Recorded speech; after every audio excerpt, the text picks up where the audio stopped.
श्री राम समर्थ। नामस्मरण भावयुक्त अंतःकरण से करें। यह सच है कि आज हमें ईश्वर की आवश्यकता नहीं होगी, किंतु उसकी आवश्यकता कैसे महसूस होगी, इसका तो हम विचार करें। भगवत चिंतन नामस्मरण से आवश्यकता महसूस होती है। यह गरज या जरूरत इतनी तीव्र होनी चाहिए कि जिससे हमें जलपान भोजन का भी स्मरण न हो। जब आग तेज होती है तो उसे बुझाने के लिए पानी के फव्वारे भी तेज उड़ाने पड़ते हैं। वैसे ही देह बुद्धि जितनी तेज होगी उतनी नामस्मरण की शक्ति अधिक होनी चाहिए। नामस्मरण में रुचि नहीं, इसीलिए उसका त्याग नहीं करना चाहिए। पानी में गिरने पर कुछ देर तक तैरना आ जाता है। यद्यपि हम काशी नहीं जा पाएंगे तो भी काशी जाना है ऐसा कहते रहना चाहिए।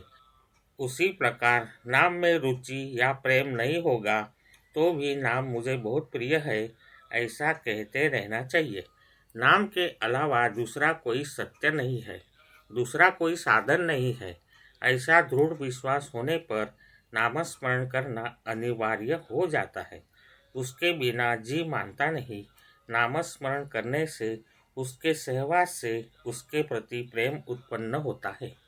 संत कहते हैं कि भगवान है, मैं भी कहता हूँ भगवान है, लेकिन दोनों में अंतर इतना ही है कि मेरा कहना अनुमान मूलक है और संतों का कहना प्रत्यक्ष अनुभव सिद्ध है। संत देह से परे होते हैं, अतः उनके पास पहुँचने पर देहाभिमान कम होता है। प्रत्यक्ष संतों के पास नहीं पहुँचेंगे तो भी चल सकता है।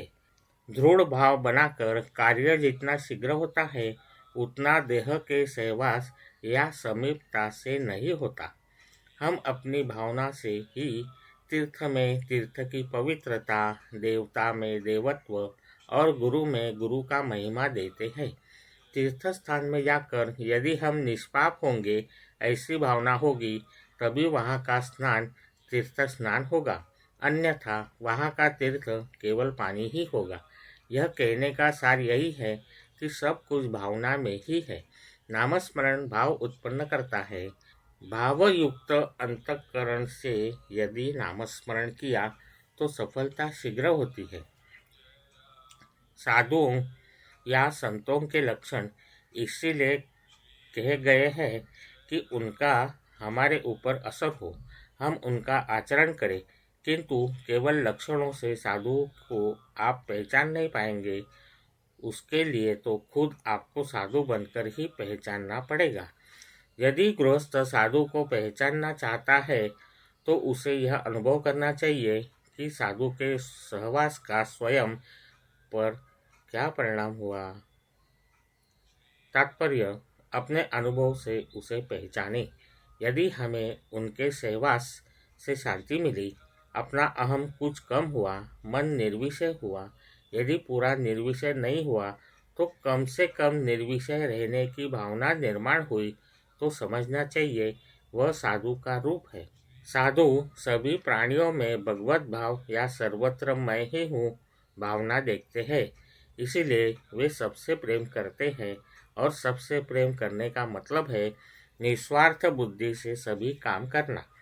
हम अपनत्व कुछ ही में देखते हैं, समस्त प्राणियों में नहीं देखते, इसलिए द्वैत भावना का अनुभव आता है।